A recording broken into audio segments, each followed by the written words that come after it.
If you don't have a reaction set, don't worry. You can still model your process in Aspen HYSYS. In this video, we will understand one of the most powerful tools in HYSYS, the Gibbs Reactor. The Gibbs Reactor is unique because it does not require reaction set and reaction stoichiometry. Instead of using predefined reactions, it calculates the product composition by minimizing Gibbs free energy. The Gibbs Reactor uses this principle to automatically determine both chemical and phase equilibrium. It does not calculate equilibrium constants like traditional equilibrium reactors. Let's consider a reactor, in which feed enters at a temperature of 300 degrees Celsius, a pressure of 80 atmospheric, and 1000 kilomoles per hour. The molar composition of feed components is also provided. The reactor is adiabatic. The mass flow rate and composition of the product stream need to be determined. As there is no reaction set available, therefore, we will use Gibbs Reactor model in Aspen HYSYS. Click on New button. Click Add to open the component list. Add pure components by typing their names in the search bar and pressing Enter.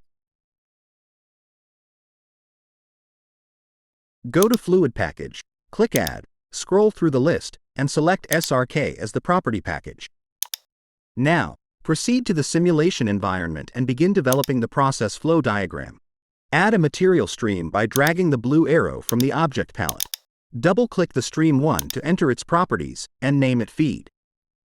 Set the temperature to 300 degrees Celsius, the pressure to 80 atmospheres. Next, open the Composition tab and enter the mole fraction.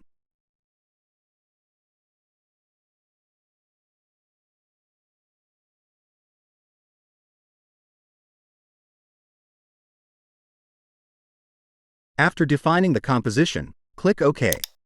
Furthermore, set the molar flow rate of feed stream to 1000 kilograms mole per hour. Green status bar indicates that the stream is fully defined.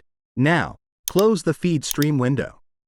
Search for Gibbs Reactor model from Object Palette and drag it on PFD. Double-click the reactor icon to open its window. In the Inlet field, select Feed Stream. In Vapor Outlet field, enter Vapor to create a new material stream. In Liquid Outlet field, enter Liquid to create a new material stream. On Parameters page, since there is no data about pressure and the simulator assumes 0, let it be the default value. Green status bar confirms that the reactor is fully defined. Go to the Reaction tab. There are 3 options available for the Gibbs Reactor type. The first option is Gibbs Reactions only. In this option, no reaction set is needed. HYSYS automatically calculates everything by minimizing Gibbs free energy. It finds both chemical and phase equilibrium on its own. The second option is Specify Equilibrium Reactions. In this option, you must give a reaction set. HYSYS then uses the given reactions and their stoichiometry to solve the system. The third option is No Reactions. In this option, no chemical reaction occurs. The reactor works like a separator and only performs phase separation, like vapor and liquid split.